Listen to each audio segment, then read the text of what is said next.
C'est une descente en rappel de près de 20 mètres sous terre pour atteindre la plus longue cavité du Périgord. Au fond de cette grotte, une rivière inconnue. Ces spéléologues passionnés se sont donné un objectif, découvrir l'origine de cette eau pour mieux la protéger.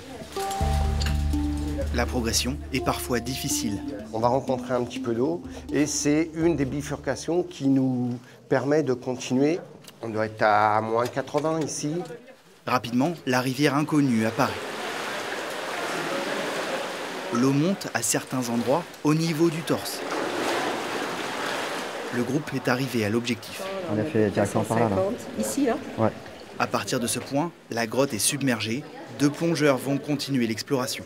Il faut avoir une connaissance parfaite de son parcours pour éviter tout point de pollution ou tout accident qui peut arriver sur un cours d'eau, quoi, même s'il est souterrain. Tout est connu sur Terre. Le moindre centimètre carré. L'aventure aujourd'hui, elle est sous nos pieds, elle est proche de chez nous. 2 bouteilles d'oxygène chacun et une balise à placer à plusieurs centaines de mètres pour cartographier la rivière. L'expédition se prépare depuis plus d'1 an. Avant le départ, la tension monte d'un cran. Pendant plusieurs heures, ils seront seuls, sous l'eau, sans contact avec le monde extérieur. En fait, on contribue à documenter ce fameux 7e continent. On découvre des dizaines de kilomètres et des centaines de kilomètres de nouvelles galeries. Une centaine de mètres plus haut, à la surface, on s'active.